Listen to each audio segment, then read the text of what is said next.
life is full of interesting things, isn't it? Do you have interesting things going on in your life and your mind right now? Do you have an experience of the human condition where you think things shouldn't be happening the way they are, or they're wrong in any area of life? I have a strong feeling, which I know I share with many of you, that there's no reason for humans to die in the space of what we call war. You know, we know at this point in time in our progress and our evolution that most battles are financial and power-based. So when they start bringing individuals and human lives into it, and humans are used and die in that engagement, we know that there is just an extra kind of missing the mark to that picture. Because really what that is like, it's the money's not enough. We have to go for God. The money's not enough. We have to go for the heart. You know, because money and power struggles, you know, that can be what it is. But it comes to a point for each one of us where it's like, even that can't get me, right?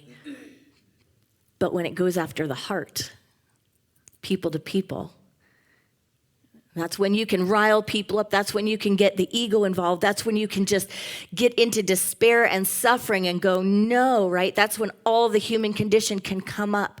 And so I have dashed expectations. I mean, I am aware that it is the expectation that we're more than that we should be farther along than this, right? That there is no sense in it.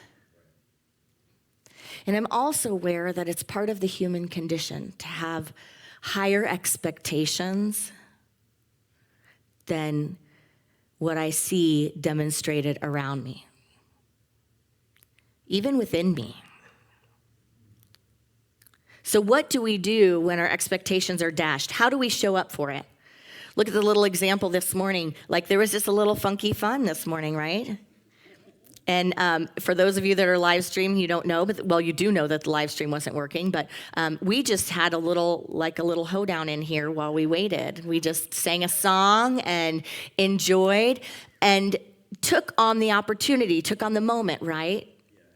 To look at it like there's a problem going on right now. There's a problem, but what are we going to do with that problem? Are we going to make something of it?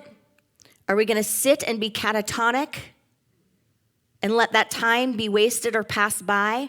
Or are we going to quickly get all of our energies in alignment and say, what is it that we've been wanting to do? Or what is it that can happen here? Or what is the good? Let me pull the good from this moment. And that's just a silly little example, but really think about it, right? There are a lot of other things that can happen in those moments when things don't go the way we want them to go, that things aren't the way we think they should be or the way we planned them. And that movement, that energy, I believe, is the faculty of grace, the activity of grace. But it's part of the human condition to be disappointed. Raise your hand if you've been alive and you haven't been disappointed. Right? Raise your hand if you haven't been alive and you haven't been disappointed to the degree that you recognize you could almost annihilate your own life if you stay there. That it is like valid enough or enraging enough or disappointing enough or discouraging enough that you could sell off good years of your life. That you could put some really toxic energy into your own being, right? Like we know now with science and medical science and the body, we know how much stress causes, you know? We know what it does to the heart, to the body, right? So who has gotten off in this life without having some great opportunities that were pretty darn valid to say, it stops here, I'm done, enough, this isn't good enough. I could use this to hurt myself or someone else or to be at war with my world for the rest of my life. Anyone? Yeah.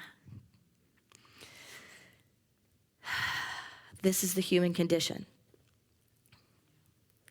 It really is the human condition. And we don't always feel it because sometimes life, you know, that beautiful river is flowing and it's like, ooh, it's just making nice little pebbles, right? Or we open the clam shell and there are the pearls. But that pearl in the clamshell is an irritation. That pearl in the clamshell is something that was not, darn it, supposed to be there.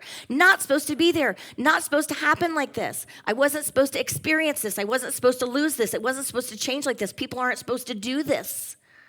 Life isn't supposed to be like this. Things could be better. Look at the intention I have. Oh, I've been trying. Oh, I've been putting it forward. But that pearl in the clamshell started out as an irritation. An irritation. Probably a dashed expectation for that little clam. Like, what are you doing here? This is not what we are. But instead of saying, get out and you're wrong and having a war against it, making it a problem, what happens? It turns into something beautiful. It turns into something beautiful. Not because it hopped in there and just turned into something beautiful on its own, but because the fullness of that system, the new oneness that took place, rolls all of that stuff around, has a chemical reaction, right? And creates together from what is there. So that's the first step in the practice. The first step in the practice is, it's so interesting, isn't it? To try to take our energies out of this is wrong. I don't want it to be happening. Stop. I'm having a war, recognizing that pattern of mind. I am having a war against this. Taking our energies out of that and bringing it to what is. This is what we see in the world around us. This is what we experience in the world within us. It is how it is in this moment. Now, one of the things that the ego likes to do when we do that is say, no, you cannot in any way, shape, or form accept the moment as it is. Because if you do, you cannot make it better. If you do, you're surrendering. If you do, it's like forgiving a perpetration and saying it was okay. But what have we learned about forgiveness? Is forgiveness really about saying something that happened was okay? Is it about saying, I forgive you, so great, go ahead and harm 50 other people. Go ahead, because you know what? I'm going to have love for you, and you are forgiven. So go ahead. Just hurt them. Hurt them on up. You're free now. Is that what forgiveness is? No. Forgiveness is taking a deep breath into something and going, I can't change the past. I can't change the moments that led up to now. I can't control something. Ooh, isn't it awful? We can't control something. So there's so much right now I want to control.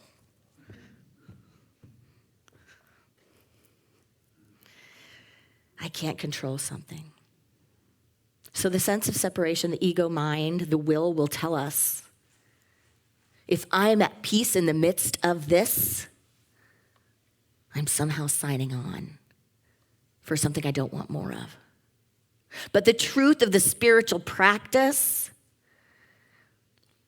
is that it is incumbent upon each one of us, each moment, to be in the fullness of the present moment, in the fullness of what is, not as a release of our power, but actually as a magnification of our power, a multiplication of our power. To be able to be in the moment with what is, and draw our energy into places that we want to prosper. So that practice of forgiveness and the practice of the pearl, it's not saying something shouldn't have happened. It's going, I will use this for good. This is for me, even in the midst of looking like it's not. Because we are not separate from our Creator. We are not separate from creation. Creation happens in the midst of us, right? Creation happens in the midst. So it's like, I will not that's part of forgiveness. Forgiveness is about, I will not carry around this injury and let it hurt me over and over and over and over and over again, way past the point where that person's gone. Way past the point where that situation is resolved. I won't keep that going. I won't keep that record. I won't keep that story. I won't keep that battering. I will refresh my mind. I will go back to the living waters, and I will, in a sense, that's the tradition of being born again. That's why we have those words. I will just be fresh. I will be new. I will come back to my center, and I will integrate this learning. I will integrate this practice, and I will find something, and I will make good from here and bring it forward. And that's the spiritual practice. Now, the ego gets scared of that because, again, it says, oh, but then I'm not fixing something. And so what do we do with that? What do we do with that? We recognize that part of life is having dashed expectations. It just is. It's part of the human condition, having dashed expectations. Now, we can attach throughout our lives a whole bunch of different stories to that. A whole bunch of different scenarios. We could write books about the situations. But in spiritual practice, there is only one situation. That situation is that something feels out of alignment, when the absolute truth is, as long as I am here, I am in this present moment, there is no such thing as that when I step into it. And so then I have to do the hard work, the simple work, but the hard work of sitting with that feeling. And it's the feeling that has been the same feeling that humans have experienced throughout time, throughout cultures, throughout life on this planet, and in this spiritual experience. And so we're called to just sit with the feeling. Like, what does it feel like to have crushed expectations? What does it feel like to be disappointed? What does it feel like to not have control? And to just sit with that. The ego will go into resolving it and telling a story about it, trying to shift or trying to change it, making it wrong, having a war with it. But do we need, like in Buddhism, there's a teaching of the second arrow. The first is the time something happened. The second is what you do with it and that we hit ourselves again. So do I need to create a second arrow out of this? Or can I just be with that? And the amazing thing about the practice is that when we can bring ourselves to the present moment, when we can release and acknowledge what is, then we're left with this something that is so incredibly universal. It's like beings have been with this throughout time. This is what the master teacher worked with. This is what saints and sages throughout time that achieved mastery in areas of spiritual development sat with. Let me let go of the story and let me breathe through the energies I'm present to right now. And that goes for things that are global, like war, and things that are personal, like your inner devastations. And when we feel powerless, that's where the power is. That's where the power is. It's to move that energy, to shift by sitting with something and being okay with being uncomfortable. Being okay with the experience of how disappointing something is, how scary it might be. We can run around all day away from the fear, but how many of us can sit there and breathe in the midst of it and keep breathing until we recognize that the disappointment, the fear, the chaos, whatever it is for you, fill in the blank, is not going to kill us. That in fact, as we sit with it, and we sit in a state of allowing, some spaciousness will begin to appear. This is the practice. The spaciousness will begin to appear. Regardless of how uncomfortable it is, how unfamiliar it is, it's like, can we be with ourselves and just go, wow, look at how I'm responding to how unfamiliar something is. What does it look like when I experience a lack of control? And be with that. And as we're with that, we begin to recognize that there is like a little step apart that we can do, that we haven't become that feeling, become that emotion, that we're the one observing it. That we're the one being present to it. And from there, we can become more mindful. Because from there, we're not acting from within it and creating more of it. From there, we're taking care of ourselves and each other and our world, our planet, by beholding how challenging it can be to sometimes live in the human condition. Don't underestimate the impact of a change in expectations crushed, and the resistance that we have to that.